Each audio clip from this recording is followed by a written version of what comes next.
대한민국 독자 기술로 개발한 KF-21이 연일 범지구적 화제입니다. 인도네시아와 함께 개발을 시작하였으나 인도네시아의 분담금 미지급으로 결국 98% 이상 대한민국 분담으로 사실상 초음속 전투기를 독자 개발한 세계 5위 안에 드는 군사 강국으로 발돋움하는 감격적인 순간이었지요.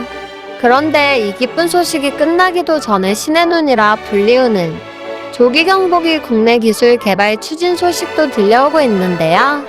이제부터 자세한 소식 꿀소녀에서 전달해드리도록 하겠습니다.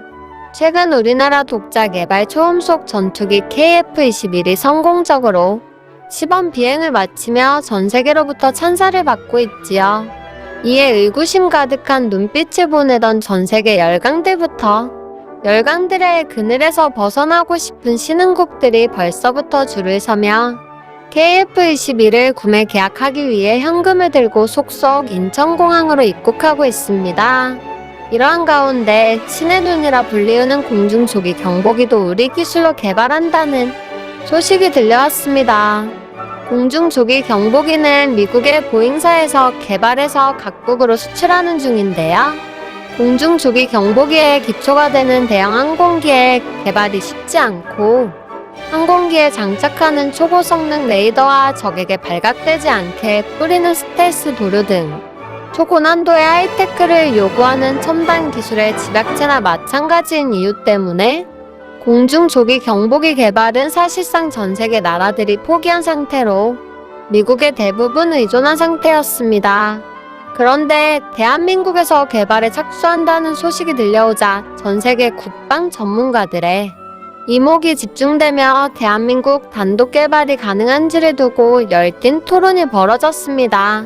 대한민국 독자 개발이 가능하다고 보는 전문가들은 세계 7위의 경제력과 5위권의 군사력을 가진 대한민국의 잠재력과 최근 누리호 발사 성공 등으로 항공우주 분야에도 세계 정상급으로 발돋움하는 중인 대한민국의 공중조기 경보기 단독 개발을 긍정적으로 평가했습니다. 한편 중국 공산당 고위 간부 출신 군사평론가는 이렇게 말했는데요. 한국이 공중조기 경보기를 개발 완료하고 나면 중국은 화성에 10만 명 도시 건설 완료했을 것. 이라며 한국의 공중조기 경보기가 사실상 불가능하거나 먼 훗날의 이야기인 것처럼 깎아내렸습니다. 이 소식을 들은 우리나라 관계자는 중국이 왜 저렇게 나오는지 모르겠다며 충격적인 소식을 들려줬는데요. 언론 인터뷰에서 한국의 조기 경보기 개발을 사실상 불가능한 것처럼 묘사한 중국 군사평론가가 인터뷰 일주일 전 인천국제공항으로 입국해서 공중조기 경보기 공동 개발을 문의했다고 합니다. 역시나 겉으로는 음해를 하면서 음흉한 속내를 감추고 있었는데요. 중국과 함께한 역사의 뒤끝은 결국 토사구팽인 걸 아는 우리 관계자들은 단칼에 거절하며 문전박대 후 문 앞에 천일염을 2포대나 뿌렸다고 합니다. 그 보복으로 저런 저질스러운 인터뷰를 했다는 게 너무나 중국스럽긴 하네요. 우리 관계자는 소형 조기 경보기부터 시작해서 마지막엔 미국 보잉사의 버금가는 조기 경보기를 3분의 1 가격에 생산하는 것이 목표이고 국내 일자리 창출과 항공우주 기술 개발에 큰 발걸음이 될 거라며 뿌듯해했습니다. 한편 우리와 가깝지만 먼 이웃 일본도 이 소식에 귀를 쫑긋 세웠습니다.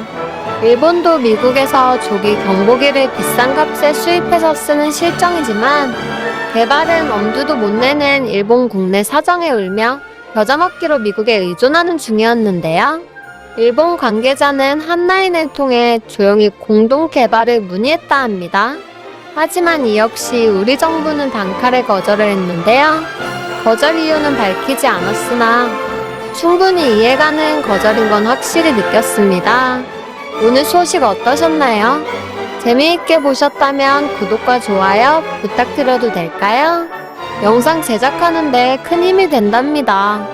다음에도 재미있는 소식으로 찾아뵙길 약속드리며 꿀소녀 이만 물러가겠습니다. 감사합니다.